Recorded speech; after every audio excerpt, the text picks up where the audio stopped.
చిన్న ఇంజెక్షన్ ద్వారా మోకాలు మరియు నడుము నొప్పులకు దీర్ఘకాలిక పరిష్కారం. డాక్టర్ ప్రకాష్ గుడిపూడి. సంప్రదించండి. Allieds pain and pain management centre, Hyderabad. So ఇక మీదైనా వచ్చిన గవర్నమెంట్స్ కానీ ఇప్పుడున్న గవర్నమెంట్ కానీ ఎవరైనా సరే హైటెక్ హైదరాబాద్ ఎలా అయిందో అలాగే Vizag as a IT hub for our Andhra Pradesh.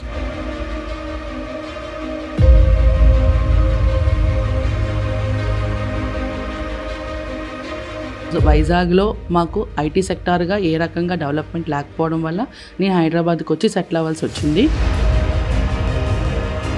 To develop Vizag as a IT hub for our Andhra Pradesh. Develop అవ్వడానికి మన ఐటీ మినిస్టర్స్ కావచ్చు, వాళ్ళు దాని మీద కొంచెం దృష్టి పెట్టి ఐటీ సెక్టార్ని సో ఇక మీదైనా వచ్చిన గవర్నమెంట్స్ కానీ ఇప్పుడున్న గవర్నమెంట్ కానీ ఎవరైనా సరే వాళ్ళు హెల్ప్ చేసి ఐటీ పరంగా వైజాగ్ని డెవలప్ చేస్తారని ఆశిస్తున్నాము. ఒకప్పుడు విశాఖలో ఐటీ కంపెనీలు కోకొల్లలుగా ఉండేవి. ప్రస్తుతానికైతే మచ్చుకు కూడా ఒకటైనా కనబట్టలేదు. ఎందుకంటే ఇక్కడున్న ఐటీ కంపెనీలో పనిచేసే చాలామంది విద్యార్థులు కానీ ఎంప్లాయీస్ కానీ పొరుగు రాష్ట్రాల ఐటీ కంపెనీలకైతే వలస వెళ్ళిపోతున్నారని చెప్పాలి. ఎందుకంటే ఇక్కడ కంపెనీలు అన్నీ కనుమరుగైపోయాయి. ఒకసారి 100 స్టార్టప్ కంపెనీలు కూడా ఇక్కడ నుంచి మటుమాయం అయిపోయాయి అంటే అతిశయోక్తి లేదు. ఎందుకంటే ఇక్కడ ఉన్న ప్రతి ఒక్కరు స్టూడెంట్స్ రిలీవ్ అయిన వాళ్ళు కానీ సాఫ్ట్వేర్ ఎంప్లాయీస్ కానీ చాలామంది పొరుగు రాష్ట్రాల కంపెనీకి వెళ్ళి అక్కడ ఉద్యోగాలు చేయడం, లేదంటే వర్క్ ఫ్రమ్ హోమ్ అంటూ విశాఖలోనే ఉండి వర్క్ ఫ్రమ్ హోమ్ చేయడం అనేది చాలామంది చేస్తున్నారు. ఏంటి ప్రధానంగా ఇది ఈ ప్రజలు తప్ప పాలకులు తప్ప ఎందుకు ఐటీ కంపెనీలు కనుమరుగయ్యాయి? ఐటీ కంపెనీలో పనిచేసే వాళ్ళని అడిగి తెలుసుకునే ప్రయత్నం అయితే చేద్దాం రండి. నేను ఐటీ సెక్టార్లో వర్క్ చేస్తున్నాను. మా హోమ్ టౌన్ వైజాగ్. హైదరాబాద్లో స్టార్టింగ్ ఆఫ్ ద కెరియర్ నుంచి నేను చాలా లొకేషన్స్ తిరిగాను జాబ్ పరంగా. ఫైనల్లీ ఇప్పుడు హైదరాబాద్లో నేను సెటిల్ అయ్యాను. బికాజ్ వైజాగ్లో మాకు ఐటీ సెక్టార్గా ఏ రకంగా డెవలప్మెంట్ లేకపోవడం వల్ల నేను హైదరాబాద్కి వచ్చి సెటిల్ అవ్వాల్సి వచ్చింది.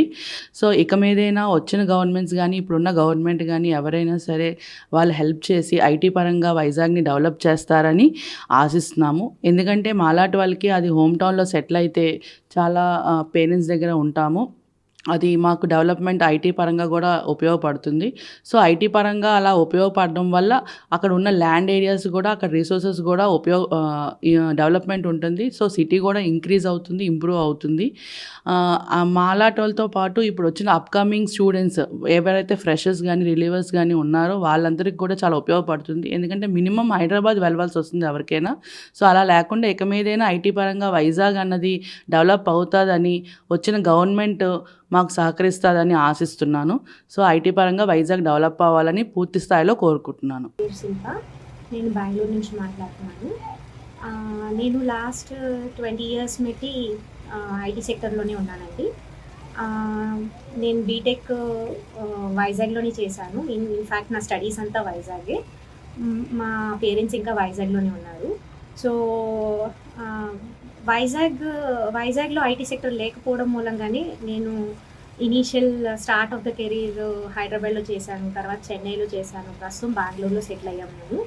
మేమిద్దరం మా స్పౌస్ కూడా ఐటీ సెక్టరే. సో మేమిద్దరం బెంగళూరులో సెటిల్ అవ్వడానికి రీజనే opportunities basically, right? So IT sector అన్నది వైజాగ్లో ఉంటే కనుక చాలా బాగుంటుంది, సిటీ డెవలప్ అవుతుంది. At the same time IT companies వాళ్ళకి రిక్రూట్మెంట్ కూడా చాలా ఈజీ అవుతుందండి. ఎందుకంటే వైజాగ్లోని చాలా ఇంజనీరింగ్ కాలేజెస్ ఉన్నాయి, రెప్యూటెడ్ ఇంజనీరింగ్ కాలేజెస్ ఉన్నాయి. స్టూడెంట్స్ ఎవ్రీ ఇయర్ వైజాగ్ నుంచి ఇంజనీరింగ్ కాలేజెస్ నుంచి చాలామంది పాస్అవుట్స్ ఉన్నారు. And Vizag is such a beautiful city. Everybody wants to settle in that place if there is a right kind of employment there.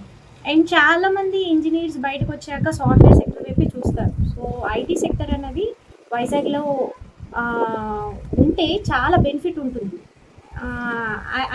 I personally feel it's high time and right time also to develop Vizag as a IT hub for hour Andhra Pradesh. నేను మనస్ఫూర్తిగా వైజాగ్లో IT sector రావాలని కోరుకుంటున్నానండి. నాలాగే చాలామంది వైజాగ్ నుంచి చదివిన వాళ్ళు ఐటీ సెక్టర్ వైజాగ్లోనే ఉండుంటే ఈపాటికి అసలు అక్కడ సెటిల్ అయ్యి ఉండేవాళ్ళు. అండ్ మోర్ ఓవర్ చాలామంది ఫ్యూచర్లో చాలామంది ఐటీ సెక్టర్ డెవలప్ చేస్తే కనుక అక్కడే ఉండడానికి ఇష్టపడతారు కూడా. సో ఇది మనస్ఫూర్తిగా నేను కోరుకుంటున్నాను. విశాఖపట్నం ఐటీ రంగానికి ప్రోత్సాహాన్ని ఇచ్చిన మొట్టమొదటి వ్యక్తి గౌరవనీయులైన రాజశేఖర్ రెడ్డి గారు. రాజశేఖర్ రెడ్డి గారు ఆయన సీఎంగా ఉన్నప్పుడు విశాఖపట్నంలో ఎవరైతే ఐటీ పైన కొంత ప్రోత్సాహం ఇవ్వాలి అని చెప్పిన పిదప ఇమీడియట్గా వారందరికీ ల్యాండ్స్ అలాట్ చేసి దాంట్లో మా కంపెనీ కూడా ఉంది. ఐటీ ఋషికొండ దగ్గర ఉన్న ఐటీ హిల్స్లో hill number 2, hill number 3, hill number 1లో మాకు అందరికీ కూడా ల్యాండ్స్ ఇవ్వటం జరిగింది. తర్వాత వారు ఉన్నంత వరకు చాలా బాగా జరిగింది. నెక్స్ట్ సీఎం గారు గౌరవనీయులైన చంద్రబాబు నాయుడు గారు సీఎంగా అయినప్పటికీ కూడా ప్రోత్సాహం బాగానే ఉంది. తర్వాత ఎక్కడి నుంచి ఆగిపోయిందంటే ఈ దుర్మార్గపు ప్రభుత్వము ఎప్పుడైతే 2019లో వచ్చిందో వాళ్ళకి ఐటీ అంటే ఏమీ తెలియదు. అసలు ఐటీ రంగానికి ఏ విధంగా ప్రోత్సహించాలో తెలియనటువంటి వ్యక్తుల్ని ఐటీ మంత్రుల కింద పెట్టి దానికి కంప్లీట్గా సర్వనాశనం చేసేసింది ఈ రాష్ట్ర ప్రభుత్వము. ఎందుకంటే ఉన్న స్టార్టప్ కంపెనీస్ అంతకుముందు ఎప్పుడైతే పెట్టారో అంతకుముందు ప్రభుత్వం టైంలో ఆ ఉన్న కంపెనీస్ని కూడా ఖాళీ చేయించేసిన ఘనత ఈ గౌరవ ముఖ్యమంత్రి జగన్మోహన్ రెడ్డి గారు వారు మంత్రిత్వ శాఖకే దగ్గుతుందని చెప్పడానికి ఏమాత్రం సందేహం లేదు.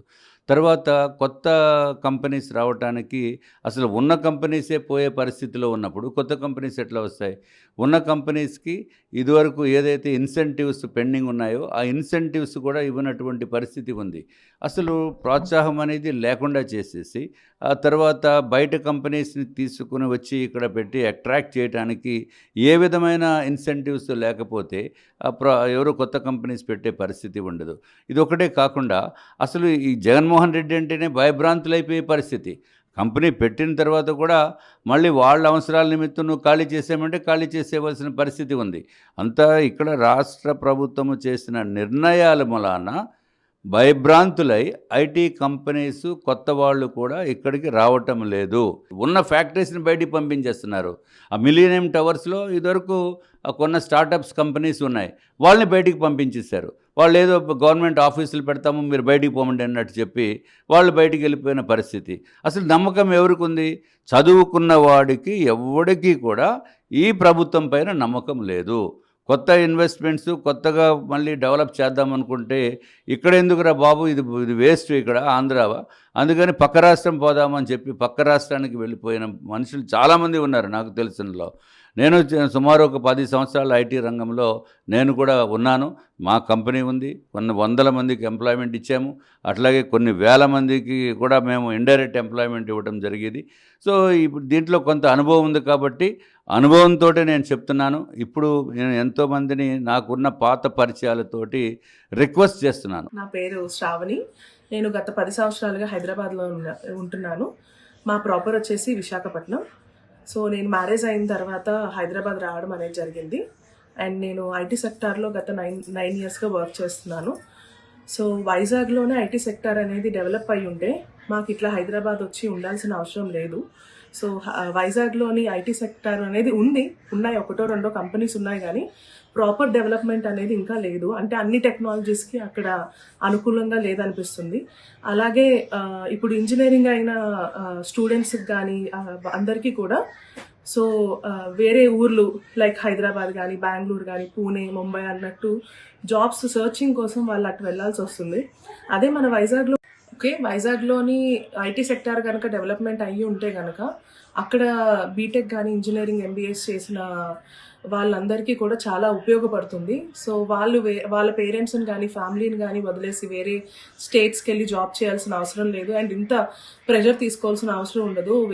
వేరే స్టేట్స్కి వెళ్ళి లేదా అబ్రాడ్ ఎడ్యుకేషన్స్ కోసం మళ్ళీ బయటకు వెళ్ళి అలాంటివి ఉండదు. సో ఐటీ అనేది డెవలప్ అవ్వడానికి మన ఐటీ మినిస్టర్స్ కావచ్చు లేదా మన గవర్నమెంట్ కావచ్చు, రాబోయే గవర్నమెంట్ కానీ ఆల్రెడీ ఉన్న గవర్నమెంట్ కానీ వాళ్ళు దాని మీద కొంచెం దృష్టి పెట్టి ఐటీ సెక్టార్ని డెవలప్ చేసి మన వైజాగ్ని లైక్ హైటెక్ హైదరాబాద్ ఎలా అయిందో అలాగే మన వైజాగ్ కూడా మంచి సాఫ్ట్వేర్ రంగాల్లో అభివృద్ధి చెందితే మనందరికీ కూడా చాలా హెల్ప్ఫుల్గా ఉంటుంది అనేది నా ఒపీనియన్. Thank you. హలో, నా పేరు దేవి. మేము హైదరాబాద్లో ఉంటున్నాం. నేను వృత్తిరీత్యా సాఫ్ట్వేర్ ఉద్యోగిని. మా హోమ్ టౌన్ వైజాగ్లో ఇప్పుడు ప్రధానంగా ఎదుర్కొంటున్న సమస్య సాఫ్ట్వేర్ అంతగా లేకపోవటం. బీటెక్ వరకు పేరెంట్స్తోని రిలేటివ్స్తోని ఎంతో ఎంజాయ్ చేస్తూ ఉన్న విద్యార్థులు ఒక్కసారిగా ఉద్యోగం పేరుతో వేరే ప్రాంతాలకు వలస వెళ్ళిపోతున్నారు. అనగా హైదరాబాద్, బెంగళూరు, చెన్నై వెళ్ళిపోవాల్సి వస్తుంది. అక్కడ ఫ్యామిలీకి దూరంగా, పిల్లలకు దూరంగా ఉండటంతో ఎన్నో కష్టాలు అనుభవిస్తున్నారు. కాబట్టి ఇప్పుడున్న గవర్నమెంట్ కానీ, వస్తున్న గవర్నమెంట్ కానీ మా వైజాగ్ కోసం ఆలోచించి స్టెప్స్ తీసుకొని ఇక్కడ సాఫ్ట్వేర్ డెవలప్మెంట్ అయ్యేటట్టు చేస్తే టూరిజంలో ఎలా నెంబర్ 1 వైజాగ్ అని పేరు తెచ్చుకుంటూ సాఫ్ట్వేర్లో కూడా అట్లాగే రాణిస్తుందని ఆశిస్తున్నాం. మరిన్ని వీడియోస్ కోసం ఛానల్ ని సబ్స్క్రైబ్ చేయండి. లేటెస్ట్ అప్డేట్స్ కోసం వాట్సాప్ ఛానల్ ని ఫాలో చేయండి. అండ్ లింక్ డిస్క్రిప్షన్ లో ఉంది.